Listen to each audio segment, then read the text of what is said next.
Hello. Hello. Welcome to Branching Out, an August special all about mental health. And we have the lovely Diane joining us from TIC Plus, Teens in Crisis Plus. And we have Jonathan. Hello. And Lucy. I'm so bad with this. Hello. No, you've got that right, Charlotte. Yeah, that was me. And this is my little doggy, Habby, that's joining us because he's asleep. Well, he was asleep until I started talking. Yeah, I'm really excited for tonight. Should we jump straight in with story of the week?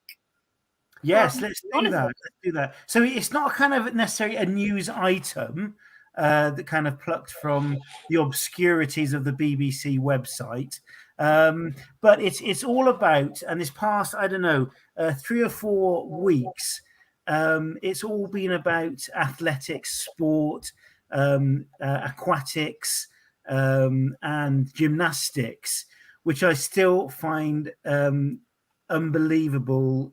And I can't quite understand gymnastics still, although I've watched hours of it. But it's been, I don't know if you've been late for meetings and totally obsessed by the catch up late at night and going to bed late, as I have. But I don't know what it is about arena events, but I just get absolutely and totally sucked into what was the first one again? I've forgotten already. The Commonwealth Games, and also then these European Championships that have been going on. Now, has that totally passed you by, Charlotte, Lucy, and Diane? It has, I'm afraid. I haven't watched a single Commonwealth Games, but I belong to an athletics club and they've been talking about it there. So I feel like I haven't invested hours and hours in it, but I know the snippets and know exactly what went on without having to sit and watch it. So there you go. The only thing I know is that it was in Birmingham and the Birmingham Bull was like there at the opening or the closing, or maybe even both. Oh, well and done. Ozzy Osbourne was also at the end at the closing. The what, sorry? Ozzy Osbourne? Was he like? Oh, yes, he was. Surprise act. That's all I know. Okay. Yeah, and I watched a bit of the gymnastics of the Commonwealth game and some of the diving for the Europeans. Yeah. And it always feels, it always takes me to that point where I feel like I watch so much of it that I'm as good as the commentators and able to judge, especially the diving. I've been watching some diving this afternoon, and no, the splash went back, the over rotated or the under rotated, or that was a good pike position. Oh, not so good in the synchronize. And I feel like I know everything. And I'm sure if I got into a swimming pool and tried to dive in, that I expect, the concept of diving is as little amount of splash as possible. That's the idea. And I think I would probably, if I was brave enough to get up onto the 10-meter board, which I probably wouldn't, and dive in, I would kind of expect most of the water to probably leave the swimming pool with the splash that I created, and then all get kind of sucked back in again, like some great big kind of vacuum thing. But so I have been totally obsessed. And it's not really a story of the week at all, but it's a story of the month, I think, with kind of athletics and watching Laura Muir, who I'm sure, Lucy, you will know that name, as a great 1,500-meter runner. I'm just going to smile and nod. Dear me. Have I been wasting my life, have I?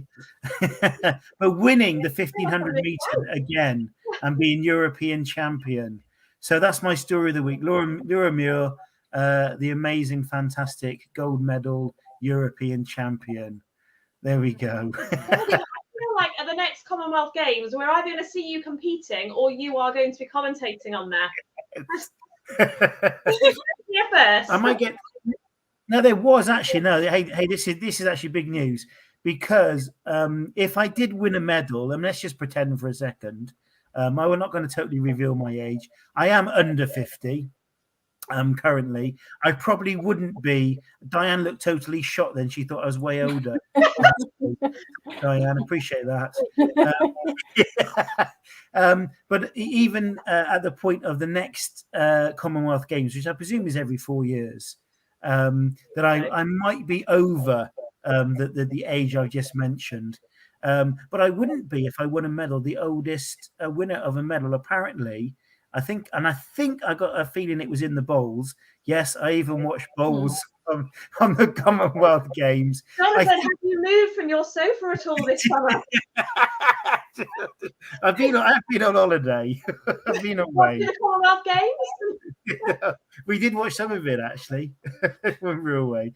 But I think there was a 74-year-old that won. Now I don't know if it was a gold or a silver, but he became the oldest person to win a Commonwealth Games medal. So I've got a long way to go to be able to achieve a medal. So you never know, Lucy. If we're still branching out in 4 years' time, Charlotte, the story of the week is going to be Jonathan Keir is now the grand holder of a gold medal. You never know. I'm making a note. Making a note. See, I think what I need to do if I'm going to get a medal in the Commonwealth Games, because the Guernsey and Jersey, the Isle of Man, compete under different flags. So England, Scotland, Wales, Northern Ireland, they all compete under different flags. I think I need to move to one of those islands to give me a chance to get in at least. So if I'm not in the Forest of Dean much longer, you know why. For the next Commonwealth Games. You're in training. In training. Just out of interest, Jonathan, what are you going to compete in? Is it going to be the bowls? Is it going to be the diving? Oh, well, do you know what? Actually, I have actually really been taken by the diving. So I think it would be diving. Although I still, although I would struggle, I know. I think I might put myself forward to be a marathon runner. I think that will be my thing to do. I'll be the last one, and the marshals will be clearing the track when I finish. But I might get. Can you remember in the Olympics, or must have been 8 or 12 years ago, Eric the Eel? From you're all looking at me blankly. I think we need to move on. Google it. I'm sure it was Eric the Eel. So rather like our wonderful Gloucestershire ski jumper, Eddie the Eagle. They made a film about him. There was and I'm pretty sure it was an African nation, this swimmer, and everybody went absolutely ballistic when he finished. Although he was last, it was that whole kind of Olympic spirit that got them over the line. So maybe I might become famous for being slow. Let's move on. Lucy. Charlotte. Over to you. Well, it's the highlights of the evening. Honestly, I mean, I really look forward to this. I was so excited when Jonathan said that we were doing the questions again tonight. So my husband James and I have actually had a little practice run over the tea table because we are that sad. And I mean, no pressure, Diane, but he managed to get 14. So I've actually had to write 2 more questions just in case you were as quick as him. Then we swapped over and I managed about 8 because I couldn't remember the name of my favourite flower. So I'm going to shout some questions at you and just shout an answer back. It doesn't have to be the right answer. We just have to get as happy as possible. Otherwise, I'll be really grumpy. So no pressure. I'm happy to keep a tally. Jonathan, do you have your trusty second-handed watch? I do. I have my watches come off my wrist. We're ready. Very serious, this. Diane. It is. So well, do you need to wait for 12 or a 6, Jonathan? That's right. Yeah. So we've got 6 seconds. 3, 2, 1, go. Favorite flower? Geranium. Cats or dogs? Cat. Favorite color? Red. Where do you want to go on holiday? Spain. Last thing you ate? Apple. Starter or pudding? Pudding. Which superpower would you want? Invisible. Favorite author? Tolkien, Football or rugby? rugby, Favourite hobby? cycling. Stop! Oh, We can have that one. favourite hobby, sorry. Cycling, I said. We'll It's allow not true, that. but- We'll allow that in, Diane. Whew. 10. 10. Okay, Oh, 10. 10, well done. not That's too so bad. good. Where does Is Diane that- on the leaderboard? Does that equal? I think it might do. We should really keep a tally of who wins and who doesn't. Really, shouldn't Yeah, we? we should have, We we should have really a need to prize. Those like Top Gear. We do. Ah. I know. Well, last time, Charlotte, I can't believe Jonathan's not come up with the goods, to be honest. I mean, someone else can sort it. It's the budget. It's the budget. They won't release the money. Do you know, I think that might place Diane in the. I think that's equal then with Barry Voice last time got 10, who then also equaled Adam Legg. Yeah. He also got 10 as well. So we have Jonathan, that is debatable, though. I still don't agree with the timekeeping that evening. Oh dear. So we have a three-way split for first. I think Well, we should get all of them back. Like compete against each other. They're very competitive now. We'll do that as a Christmas special, shall we? Oh, Special. We'll forget talking about Jesus or the Holy Spirit or anything to do with Christianity. We'll just spend our 30 to 45 minutes doing quick fire questions. Definitely. well done, Diane. Okay. Yes, very well done. Okay, so I think next up on the agenda of the evening is to start a discussion. So I have come very ill prepared with considering this is my bit. But I just would really love to hear about people's experiences with mental health and faith and just kind of if you've ever struggled. I think it's quite common to struggle anyway, but and how your faith impacted that, or how you think your faith impacted that, because it can be really difficult to know when you've never not had a faith, or you've never not had a faith when you're going through something like a mental health crisis. So yeah, let's go first. Wow. Well, Very deep question. Shall I go first?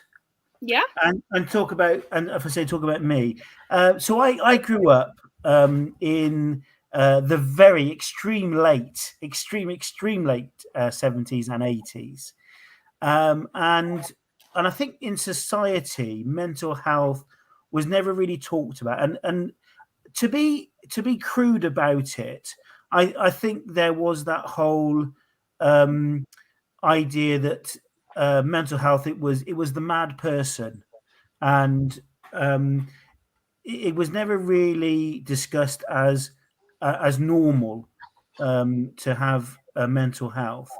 And I think so that's society wise, and I think then in the church mental health was never even considered to be a topic to be discussed, because I think, and this is only my experiences growing up, that a Christian doesn't have mental health issues at all, because we have Jesus, of course.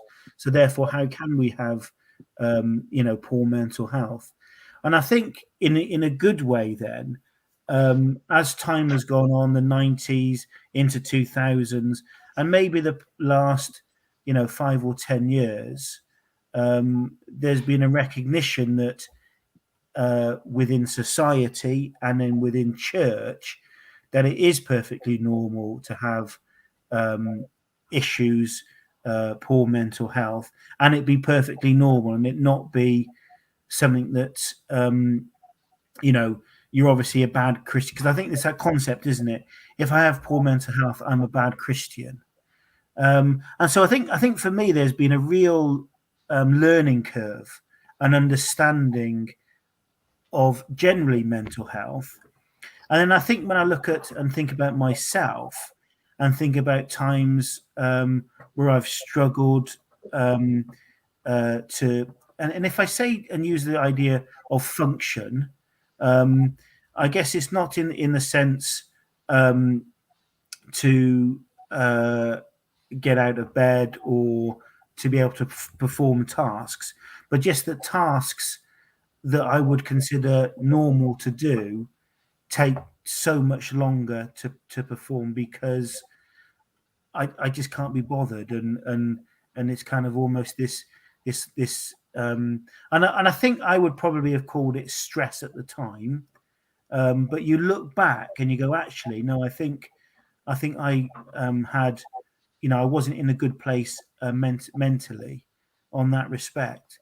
So I think it's something that I've really learnt, and I am, as I've mentioned, the wrong side of 25 by a long shot, and realised actually that the older you get, the idea of mental health actually becomes, for me, it's become more real. It's become a little bit more, actually, I become more aware. I think that's probably a good word. I've become more aware that I really need to look after my own mental health. And I've got 2 children now. And that idea of actually, I need to make sure that, and you can't always guarantee to be in a good place. I think that's fair to say. But to be in a place where actually people now rely upon me, so I have to, and I don't know if is cope a good word. I'm not quite sure really. So that's kind of very vague, kind of my experiences of mental health, to kind of the negative side of my early years of how can a Christian suffer with mental health, to actually my own mental health that I know that I have good and bad times really. So yeah, if anyone wants to sort of either comment on that or dive in with their own ideas. Yeah. I mean, I being a Christian myself and growing up in the Christian church, I kind of agree with some of those ideas that you shared, Jonathan, about how do you talk about mental health in church, and you're right, it's become more open a subject in society, and I think in some churches and a lot of churches it is more discussed, and there is more support there, but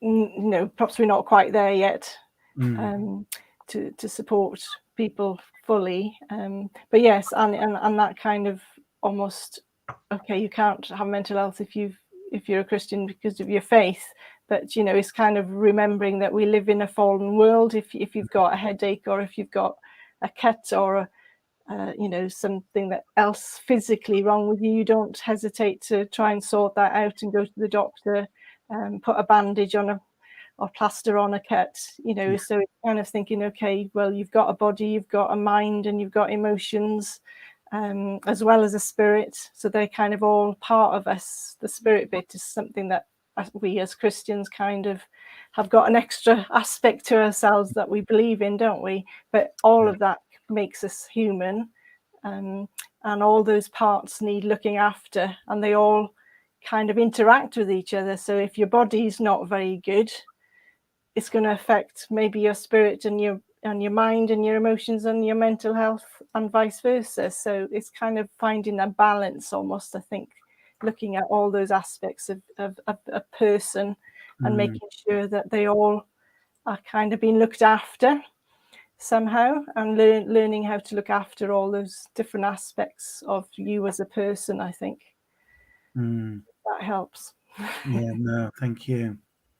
Yeah, no, I certainly agree with that, Diane. I think physical health, it's really obvious, isn't it? If you've broken your arm, or people can tell. If you've got a sore knee, it's really obvious. But actually, it's not obvious, is it, when people are struggling with mental health? And I think there is that still reluctance to say and to reach out for help as well. I think is probably the most difficult thing for people to do. Yeah, and I think that comes from still, even if we're in a society or in a place where people are open about talking about mental health, there is still an embarrassment about it, or a feeling of shame maybe, and that can be because you don't know how people are going to react if you do talk about it. And you don't know if you're going to feel worse by talking about it. So there's all that to consider, I guess. So that there is that reluctance because of that, I think, to talk about it. I think quite often as well, when you're in it, it feels really heavy and you don't want to put that heaviness onto someone else. And actually, the best thing that you can do is talk to someone. But in the moment, it's really hard to even talk to your best friends or a counsellor or anyone, because you actually think it's such a burden for you that you'd be putting that weight onto someone else. But I know that looking back, I wish there were things that I had shared sooner, because actually it would have made life a lot easier. Just to open up to someone, like, not for them to do anything about it, just to be able to say, look, this is really rubbish right now, and this is why, and just to kind of share it. So yeah, I went through a couple of years ago, I now know that I was burnt out through work, but which is a real, again, I worked in a church and it's a real thing. Burnout is really bad and it's horrid and quite common, I think, in church settings, because boundaries are really difficult. So I went through about 6 months of being sporadically at work, and then COVID hit, and it was the best thing that ever happened to me. COVID changed my mental health completely. And I'm someone who kind of comes alive when panic mode is induced, and I just loved it. I loved thinking up new things, doing new strategies and everything. But during that time of burnout, it felt really hard because I'd been at the church for about 6 years, and I'd worked for them for 4. And I remember in my early days as a youth worker there, one of the young people had opened up about their mental health to someone in the congregation, and their only answer was to pray about it. Like, there wasn't an answer of counselling, there wasn't an answer of going to the doctor. Their only answer was to pray about it, and that it would just all kind of go away. And I'm a firm believer in the power of prayer, and I think prayer does amazing things.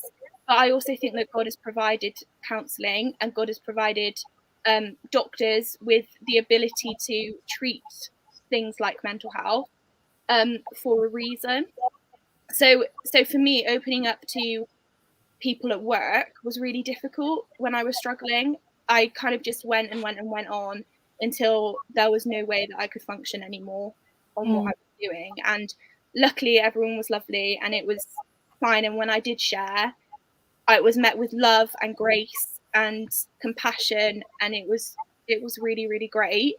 But I feel like seeing how other people had interacted with the young person that I'd been working with really impacted my ability to kind of speak up about myself. And I really regret that now, because I think I wouldn't have got to the stage that I did, where I couldn't do anything except sit on a sofa for 3 weeks, if I'd have spoken out a little bit earlier and said, actually, do you know what, I'm struggling to do all of this, I need help. But it can also be really good to share, because you can't always see God in it. It's really hard when you're in that dark place. It's really hard to recognize God for yourself, but to have other people around who are praying for you and who are able to kind of see you and walk alongside you and hold you up is really important as well. And there's not been a moment where I would say that I've even doubted my faith, but there have been moments when I haven't been as close to God as I should have been, and actually they are the points when I've been lowest. And as soon as I kind of get back on this ladder of reading my Bible and praying and stuff, I'm like, this instantly makes me feel better. But in those dark times, it's really difficult to do, and you need someone or several people around you who can just be like, I know you can't do that right now, but we're doing it for you. And it really does make a difference, I think. Yeah, that's really encouraging to hear. And I think it is about finding the right people, or people that you trust and people that you can be open with. And sometimes there is a bit of experimenting with that, but not just opening it up to everybody and anybody, because that can, as you say, make things worse if you get hurt or rejected by that. But finding a counsellor, somebody that's in leadership, perhaps at church, that you could talk to. And you're right, having that support, especially when, as Christians, with your faith, it's quite common, isn't it? When you're struggling with any sort of mental health issue, it can feel like, okay, where's my faith? And it kind of feels like a double assault almost, isn't it? That, but it's kind of good to remember that, there's so many characters in the Bible, isn't there, that had depression. Is thinking of Elijah, that it's a peak of his ministry, and everything that he did, and then all of a sudden he thought, I can't cope with that. So maybe burnout, like you said, is common.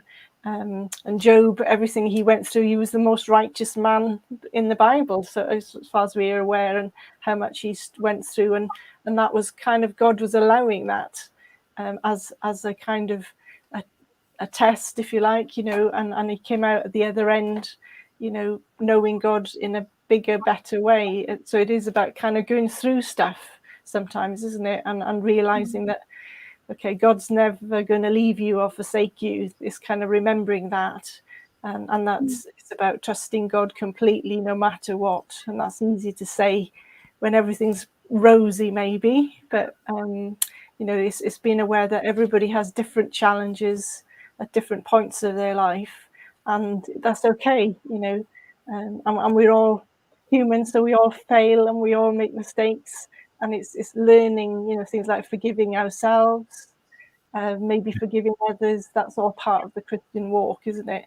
And that stuff helps us to maybe cope with difficult circumstances as well, and having that church fellowship, or just Christians, one or two friends that you can talk about your faith with, and just general community, that's so important. Loneliness is one big aspect of poor mental health, I guess. It's very prevalent in society at large. So if you can kind of get around those and know those are like a danger areas, it's a way of protecting our mental health that way. Yeah. I think that's sorry. I was just going to say, I just picked up what you said about forgiveness of yourself as well, Dan. I think the way we speak to ourselves sometimes is just awful, isn't it? We wouldn't speak, I wouldn't speak to Charlotte in a really derogatory way and put her down.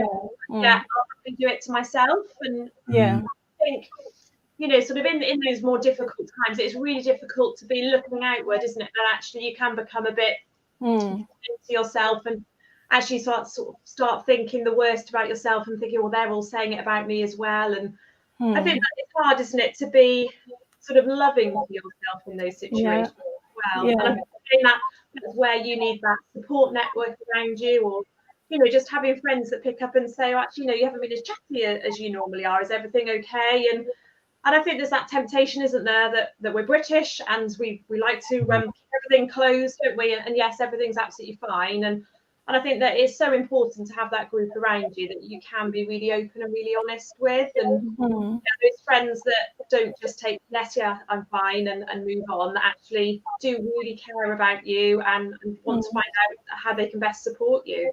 Yeah, definitely. And maybe taking it to the next step to say, I don't know how to help you. I'm here to listen, but maybe having resources or people that you can refer people on to, like Teens in Crisis, which is a free service, or, for older young people, young adults, there's Listening Post, or, finding somebody that can be a mentor, or, so there's lots of different options, but you don't have to kind of take the burden on yourself. It's kind of being there to listen and saying, I don't know how to help you, but I'm here for you.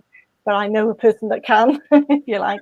And the extra resource of being able to pray for somebody, that's great. But not just, like you were saying, Charlotte, sometimes when somebody kind of just says, oh, well, just pray for you, then it can feel, if you're not careful, like a bit of a brush off, that you're not really wanting to help with the real situation, because it's a balancing act there again, isn't it, with the practical as well as the spiritual.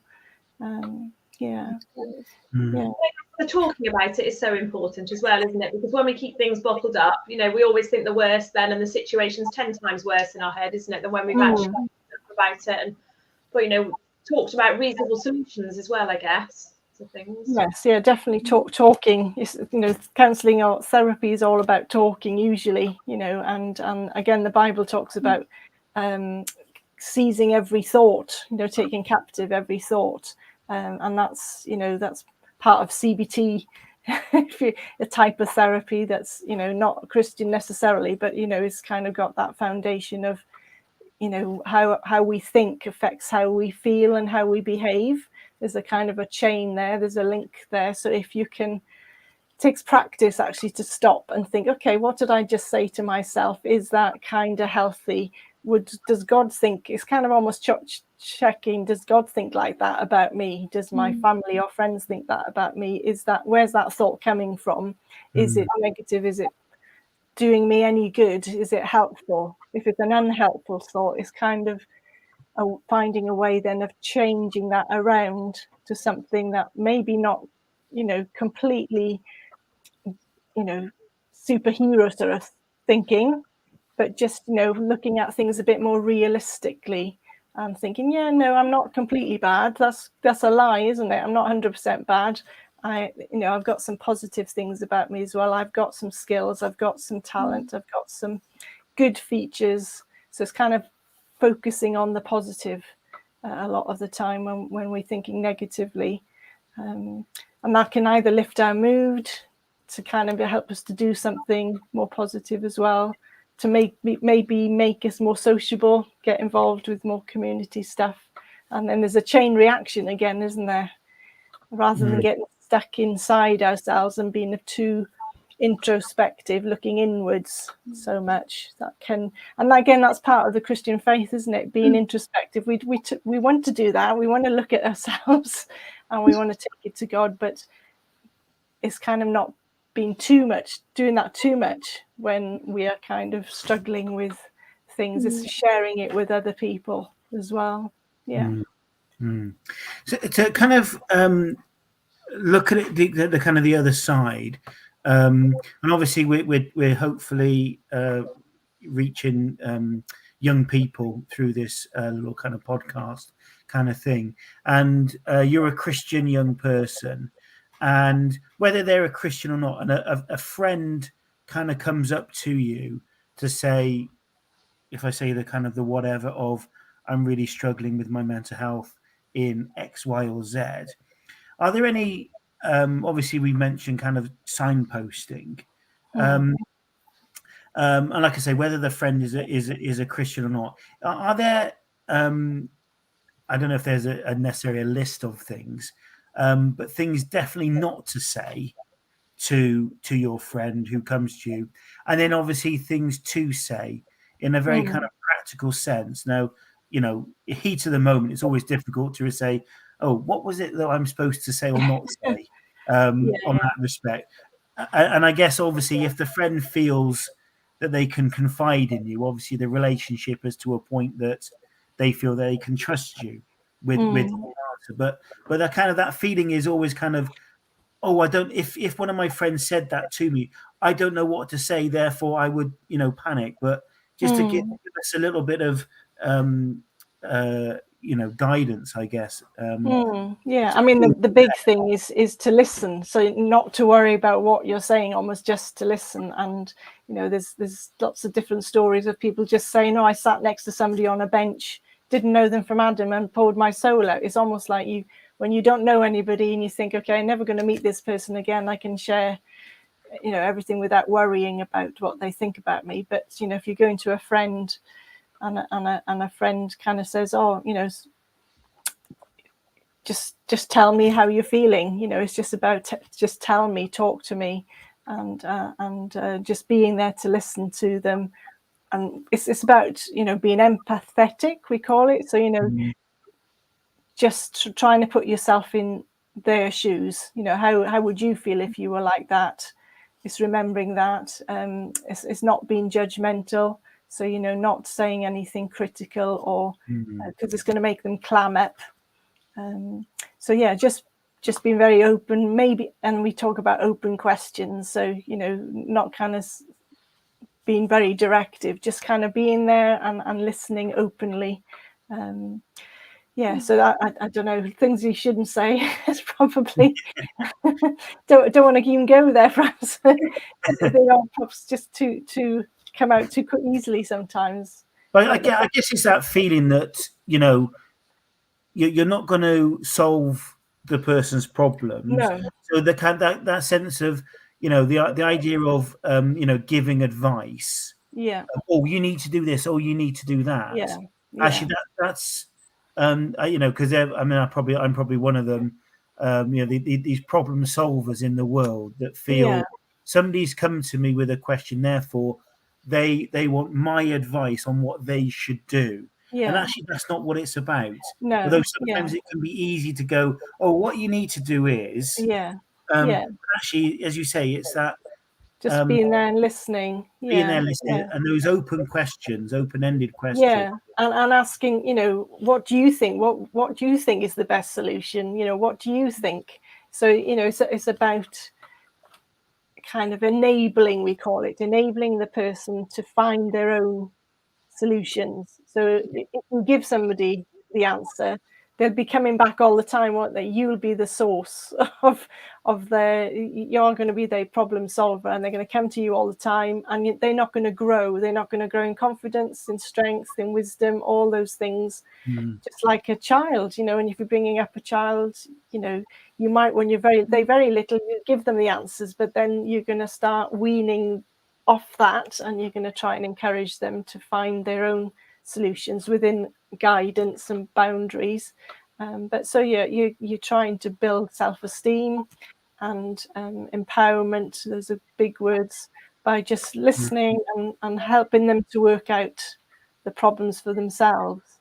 Because, you know, that's the problem. If we tell them what to do, if it all goes wrong, then we're accountable, aren't we? We're to blame.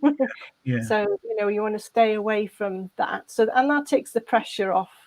You know, if there's a teenager saying, you know, I don't know what the solution is, you know, I don't know what the answer is, but I'm here to be with you and support you and to help you work it out. So you're just being an encourager and a supporter, aren't you? That way. Yeah. And I think I just feel it's just right. You know, I heard a statistic, I think it was either yesterday or today, in regards to suicide, and the highest, the biggest killer of, I think this was to do with men, the biggest killer of under 35s is suicide. And I guess it's that sense of and not really understanding it, to be very honest, of unable to cope with life, that the reason I guess you take your life. And I think if it's right in saying that that everything is overcomable, if that's fair, that nothing actually, without a lot of patience and time, can actually be overcome.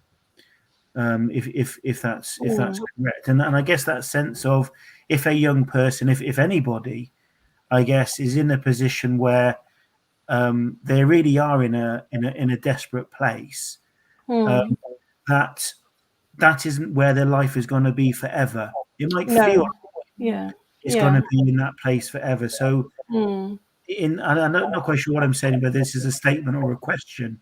Really, but I guess it's a kind of not asking the question, at what point do you give up? Because I guess we all need to keep going, don't we?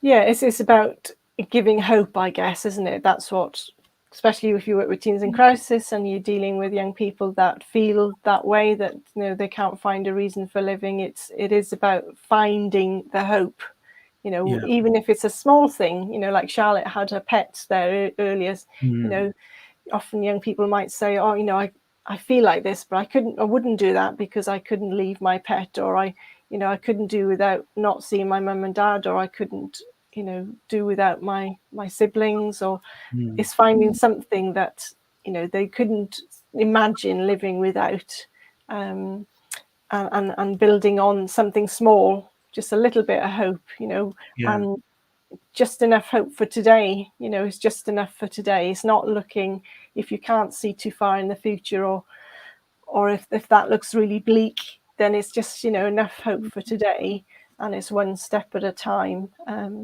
And it's obviously looking at, sometimes, if obviously there's things going wrong, there can be lots of trauma, or, things have gone wrong, and, this embarrassment and maybe shame that young people might be carrying because something's happened, bad's happened.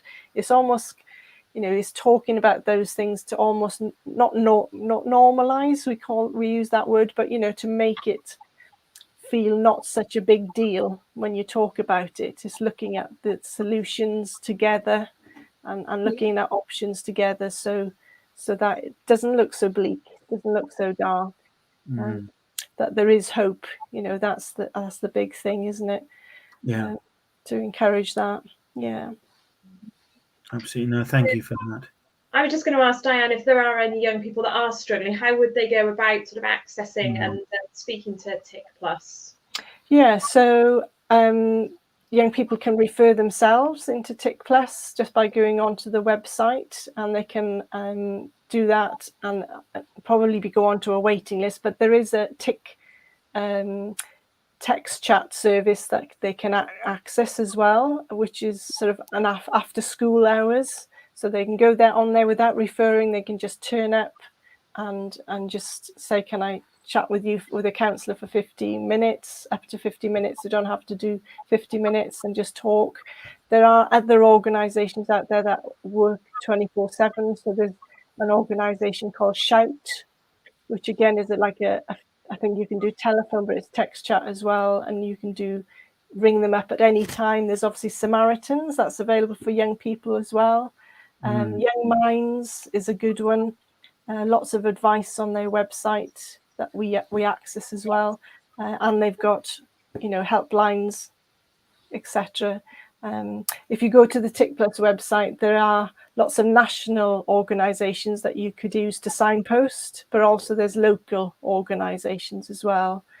So if there's issues, if somebody's feeling like they want to end their life, Papyrus is a good organisation that deals specifically with that. But if you look at the website, there's access to all that information if you need it. Yeah. Well, what is the I don't know, sorry to ask Lucy to type it up. Okay. But what is the website, Diane? Yeah, so it's Tick Plus, so TICPLUS, so tickplus.org.uk. That's great. So there we go. So I think, and if we just leave it up there for just a minute or so, and then so that's good question, Lucy, really, isn't it, of signposting a friend, or actually if we ourselves, if you yourself feel like actually I need to talk to somebody, then to go to this website to start with, either to communicate with Tick Plus, or as Diana said, there's obviously other organisations that they signpost to get hold of somebody to talk to text or otherwise. So yeah, really important. And I guess it's that sense of not leaving things too late. To that point of it's okay. If I get through today, I'm going to be fine. And that sense of I mean, Charlotte, if I may say, that sense of, I guess, where you were, of I'll get over this. I just need to. And actually, sometimes it's best to stop before it gets too bad. And I guess that's difficult to judge of when that is. But, I dare say there won't be a counsellor that will say, you're wasting our time. Exactly. Yeah. Or you're not bad enough to be seen by us. That actually, okay, actually where you are is not the greatest of places, but and give little advice. So it's almost that sense of to encourage people not to leave it too late. Yeah, I mean, I always think that, children and young people particularly, and adults that come to counselling are, very brave, because it's putting yourself out there. You're exposing yourself, so to speak, to somebody you don't know, and talking about yourself, which, very personal stuff. So, it is a brave thing to do, but it's a wise decision. And the thing is that you could just go for one session. TIC does do one at a time, they call it.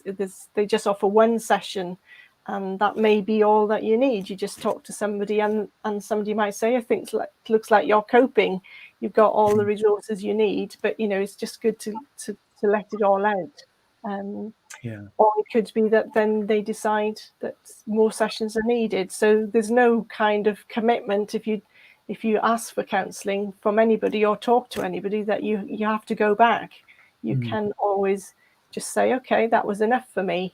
That's all I needed. So you're in control, sort of thing. It's not like you're signing your life away. Yeah. I think it's really important as well to remember, as a young person, but also as an adult, that things look different for everyone, and what makes you struggle might not be making someone else struggle, but that doesn't mean that your struggle is any less kind of worthy of help.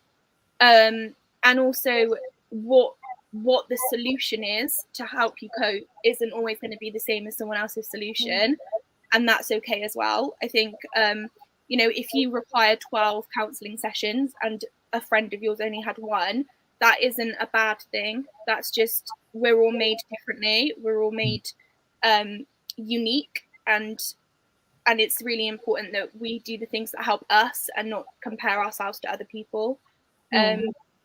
And I think that's a really big thing. Like, I know that in the past I've been like, oh, but I don't want to go to the doctors because I don't want to be put on antidepressants.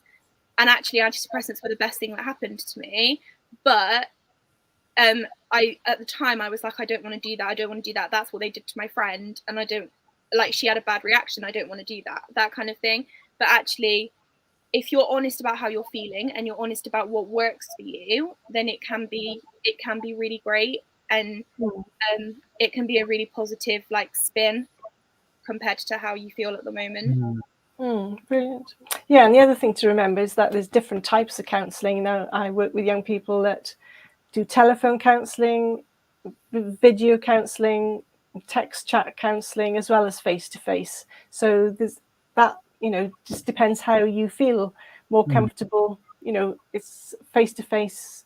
Some people like that and don't want to do anything else, or some people like to have the privacy of being in their own room and not being seen, and that could be a stepping stone, starting off with telephone counselling or getting onto video counselling and then doing face-to-face later. So it's about trying what suits you best, I think, as well. Great. And that it seems such a shame to kind of end the conversation, but I feel like that was a really good kind of conclusion point to go over to Jonathan with the verse of the month. Thank you. So obviously something we do regularly with Branching Out is our little verse for the week or verse for the month, really. So I picked, going back to my athletics theme, and I guess wanting to look at mental health and that feeling of being in a race, and whether we feel we're winning or losing. This verse here, 2 Timothy chapter 4, verse 7. And I guess that sense of fighting a good fight, if you like. I have fought the good fight. I finished the race. I have kept the faith. And I think it's encouragement, really. And that sense of no matter where we feel we are, whether we're in first place or last place, that actually it doesn't say in this particular verse to win the race that we've got to be the best, that actually by keeping faith in Jesus, we can finish the race. Now, whether that's, as I say, in first place or last place, doesn't matter. And I think it's that sense of wherever we are mentally, of keeping on going, drawing in friends, drawing in family, drawing in professionals to help you to keep going, just to encourage you. And also then if you have a friend who is struggling at the moment, maybe help them in their faith as well. You know, if all you can do is to pray for them, then pray for them, that God will work miracles in their life. So do keep the faith for sure. Back to Charlotte. No, Lucy's doing our sum up.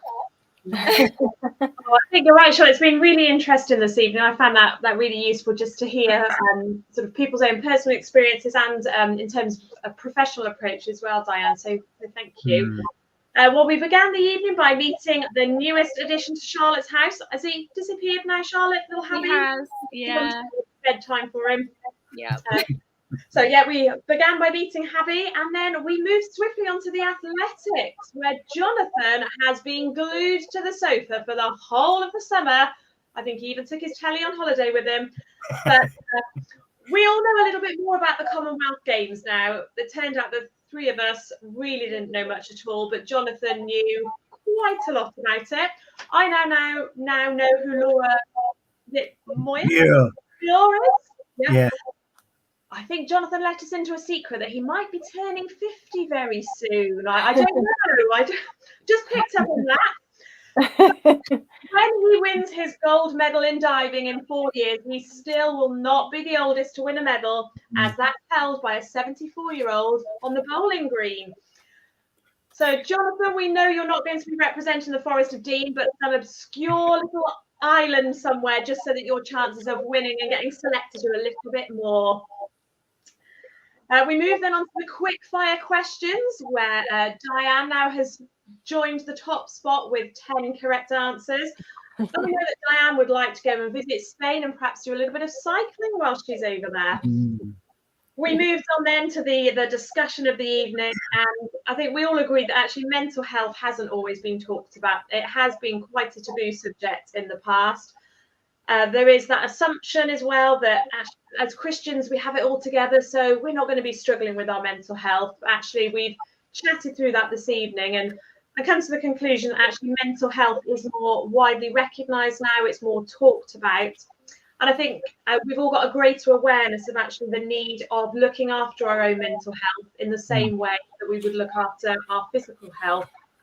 And I know, Diane, you reminded us as well about the importance of maintaining a healthy spiritual health as well. And I know, Charlotte, you picked up on that when you were talking about sort of praying and reading the Bible and making sure those things are established.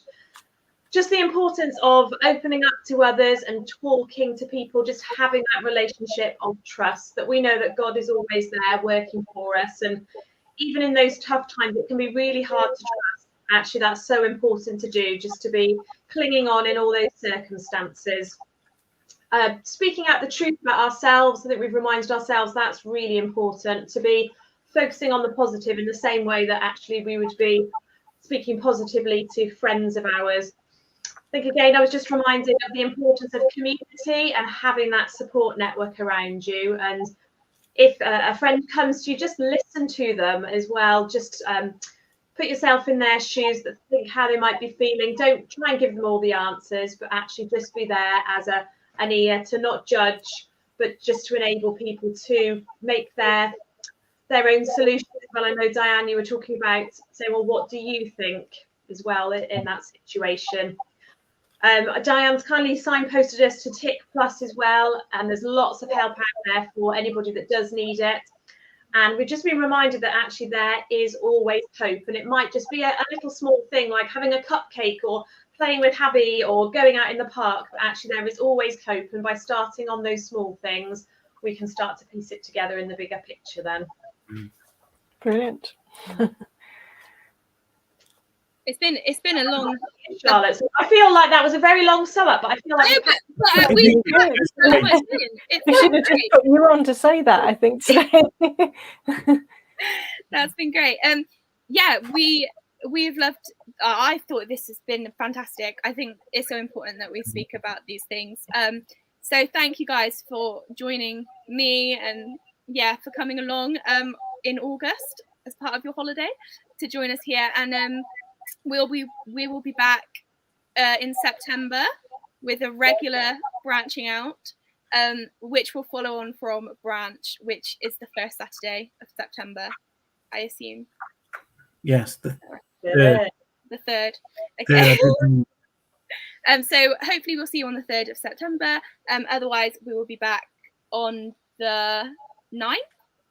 You're pushing it now. I haven't got a clue. Too much maths for this time of night, Charlotte. Yeah, something like that, sounds anyway. good. The night sounds good.